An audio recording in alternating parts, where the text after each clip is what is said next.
যারা বেশি নামাজ পড়বে তারা বেশি জান্নাতে ঢুকবে নাকি? নামাজ পড়তে পড়তে যারা কপাল কালো করে ফেলছে এরা ঢুকবে না? যারা হজ করতে করতে বড় হাজী সাহেব হয়েছে, জিকির করতে করতে হাতে 3-4টা তাসবিহ রেখেছে, তাদের কথা বলা হয়েছে।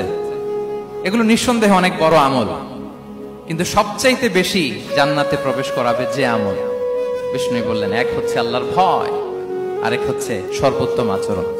প্রিয় ভাইরা, ইসলামের মেজাজটাকে চিনে নেন, ইসলামের এসেন্সটাকে বুঝে নেন। আমরা ভালো আচরণকে গুরুত্ব দিতে চাই না।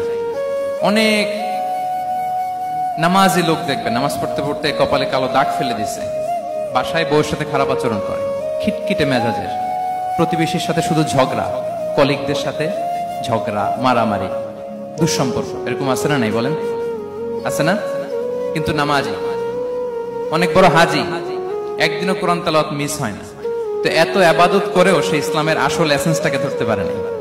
বিষ্ণু বললেন, সবচেয়ে বেশি জান্নাতে প্রবেশ করাবে যে দুটি আমল, একটি হচ্ছে তাকওয়াল্লাহ, আল্লাহর ভয়, আরেকটি হচ্ছে উত্তম আচরণ, সর্বোত্তম আচরণ। তো আমরা যেন উত্তম আচরণের অধিকারী হই, আমার স্ত্রীর সাথে যেন ভালো আচরণ করি, প্রতিবেশীর সাথে যেন ভালো আচরণ করি, ছেলে মেয়েদের সাথে যেন আমাদের অ্যাটিটিউডটা ভালো থাকে, আচরণটা ভালো থাকে, কলিগের সাথে যেন ভালো থাকে। বিশ্বনবীর আচরণ যেমন ছিল তেমন আচরণ যেন আমরা গড়ে তুলতে পারি। আওয়াজ করে পড়ুন আমিন। সুনানে আবু দাউদের এক বর্ণনা বিষ্ণু ইসা ইসলাম বলেন, খুব চমৎকার একটি হাদিস, মনোযোগ দিয়ে শুনুন। তিনি বলেন, আনা যাঈমুন বিবাইতিন ফি রাবাদিল জান্নাতি লিমান তারাকাল মিরাআ ওয়া ইন কানা মুহিক্কান। আমি ওই ব্যক্তিকে জান্নাতের আঙ্গিনায় একটা ঘরের গ্যারান্টি দেই যে ব্যক্তি তর্ক করার সময় নিজে হক এটা জেনেও সে তর্ক থামিয়ে দেয়। অনেক সময় হয় না, অনেকে পায়ে পাড়া দিয়ে ঝগড়া করতে আসে, এরকম আছে না নাই? আপনি চুপচাপ দেখবেন একটা বাজে কমেন্টস করতেছে, আবার কমেন্টের নিচে কমেন্ট, আবার গালি, হ্যাঁ আছে না এরকম? বিষ্ণু বলেন, নিজে হক এটা জানার পরেও আর যাতে তর্ক না বাড়ে, যে তর্ক থামিয়ে দেয় জান্নাতের আঙ্গিনায়, তাকে আমি একটা ঘরের গ্যারান্টি দেই। ওয়াবিবাইতিন ফি ওয়াসাতিল জান্নাতি লিমান তারাকাল কাযিবা ওয়া ইন কানা মাযিহান। আর ওই ব্যক্তিকে আমি জান্নাতের মাঝখানে একটা ঘরের গ্যারান্টি দেই যে ব্যক্তি কৌতুক করার সময়ও মিথ্যা পরিহার করে। করতেছে কৌতুক, ফান করতেছে আর কি, হি ইজ কিডিং, ফান করে, কৌতুক করে, কিন্তু কৌতুকের সময় সে মিথ্যা বলে না। এই স্বভাব যাদের, তাদেরকে আমি জান্নাতের মাঝ বরাবর একটা ঘরের গ্যারান্টি দেই। এরপর বিষ্ণু কি বলে দেখেন, তিনি বলেন, ওয়াবিবাইতিন ফি আ'লাল জান্নাতি লিমান হাসানা খুলুকাহ। আর জান্নাতের একেবারে হাইস্ট পিক অফ প্যারাডাইস, জান্নাতের সর্বোচ্চ স্তরে আমি একটা ঘর বা একটা বাসভবনের গ্যারান্টি ওই ব্যক্তিকে দেই যে তার আচরণটা সুন্দর করেছে, যে সুন্দর আচরণের অধিকারী হয়েছে, তাকে জান্নাতের হাইস্ট পিকে আমি একটা বাসভবনের গ্যারান্টি দেই। তাহলে বলেন তো, আমাদের আচরণটা সুন্দর করার দরকার আছে না নাই? এটা খুব ছোটখাটো একটা আমল, তাই না? কথা বলেন, দক্ষিণ কোরিয়া প্রবাসী ভাইরা আওয়াজ করে বলেন, এটা কি ছোট আমল? দেখলে সালাম দিব, সুন্দরভাবে কথা বলবো, ভালো উইশ করব, হ্যাঁ, হিংসা জিঘাংসা অহংকার থেকে মুক্ত থাকবো, খিটখিটে মেজাজের হব না, অলওয়েজ স্মাইলিং ফেস থাকবে আমার, হৃদ্যতাপূর্ণ আচরণ। এই কাজটা কি ছোট আমল? আওয়াজ করে বলেন, এই আমলটা কি ছোট না বড়? প্রিয় ভাইরা, বিষ্ণু ইসলাম সবার সাথে এরকম মাধুর্যতাপূর্ণ আচরণ করতেন, ছোট থেকে বড়, নারী থেকে পুরুষ, বন্ধু থেকে শত্রু, সবার সাথে সুন্দর আচরণ করতেন। এবং তার এই চমৎকার আচরণে মুগ্ধ হয়ে তার অনেক শত্রু মুহূর্তে তার বন্ধুতে পরিণত হয়েছে। বিষ্ণু ইসলামের কাছে যখন কোনো শিশু নিয়ে আসা হতো, তিনি তাহনিক করতেন, হাদিসে এসেছে, সিরায় এসেছে। তাহনিক কি? খেজুর চিবিয়ে খেজুরের মিষ্টি রস লালা সহ বাচ্চার মুখে লাগিয়ে দিতেন। আলেমদের কাছে, অনেক আলেমদের কাছে আসে, আমার কাছে অনেকে এসেছে বাচ্চাদেরকে নিয়ে, তো আমরা এই সুন্নাহর উপর আমল হিসেবে খেজুর চিবিয়ে এর রসটা মুখে ঢুকিয়ে দিয়েছি। বারাকা, বিষ্ণু ইসলাম বারাকা নেওয়ার জন্য আসতো ছোট্ট বাচ্চাদেরকে নিয়ে। মদিনায় যখন সাহাবারা হিজরত করলেন মক্কা থেকে, মুসলিমদের ঘরে সন্তান সন্ততি নাই, বাচ্চা কাচ্চা হয় না। ইহুদিরা টিটকারি করে, এই তো মুসলমানদের সন্তান নাই। সর্বপ্রথম যেই সন্তান হয়েছে তিনি হচ্ছেন আয়েশা রাদিয়াল্লাহু তাআলা আনহার বড় বোন আসমা বিনতে আবু বকরের ঘর উজাড় করে এক সন্তান এসেছে, পুত্র সন্তান, নাম হচ্ছে আব্দুল্লাহ। কি নাম? আব্দুল্লাহ ইবনে জুবাইর। তো আসমা আব্দুল্লাহকে কোলে নিয়ে বিশ্বনবীর কাছে আসলেন। বিশ্বনবী খেজুর চিবিয়ে ওনার লালা মিশ্রিত রস খেজুর সহ মুখে লাগিয়ে দিলেন। তো আসমা সবসময় গর্ব করে বলতেন যে আমার সন্তানের পাকস্থলীতে সর্বপ্রথম যেটা ঢুকেছে এটা হচ্ছে বিশ্বনবীর লালা মিশ্রিত খেজুরের রস। আল্লাহু আকবার। বাচ্চারা আসলে বিশ্বনবী তাহনিক করতেন এবং এটা ল্যাবরেটরিক্যালি প্রুভড, সায়েন্টিফিক্যালি প্রুভড যে বাচ্চার জন্মের পরে এরকম মিষ্টি দিলে, স্পেশালি ডেটস নির্যাস যদি দেয়া হয়, তাহলে এটা তার ইমিউন সিস্টেম বাড়ায়, রোগ প্রতিরোধ ক্ষমতা বাড়ায়, তার ব্লাড সার্কুলেশন বাড়ায়, রক্ত সঞ্চালন বাড়ায়। বিশ্বনবী এটা করতেন। অনেক মায়েরা বরকতের জন্য বিশ্বনবীর কোলে বাচ্চা দিতেন, অনেক বাচ্চা বিশ্বনবীর কোলেই পেশাব করেছে, হাদিস সাক্ষী। ওখান থেকে মাসালা এসেছে, মেয়ে বাচ্চা পেশাব করলে কিভাবে ক্লিন হবে, ছেলে বাচ্চা পেশাব করলে কিভাবে ক্লিন হবে। বিশ্বনবী কোলে নিয়েছেন, পেশাব করে দিছে ভরায়া। আল্লাহু আকবার। বাচ্চাদের মাথায় তিনি হাত বুলিয়ে দিতেন। যেই বাচ্চার মাথায় বিশ্বনবী হাত বুলাতেন, ওই বাচ্চার মাথায় খুব বেশি বেশি চুল গজাতো।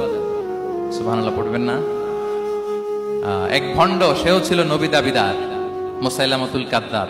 সে নবীকে কপি করত, নবী যা যা করতো তাই করত।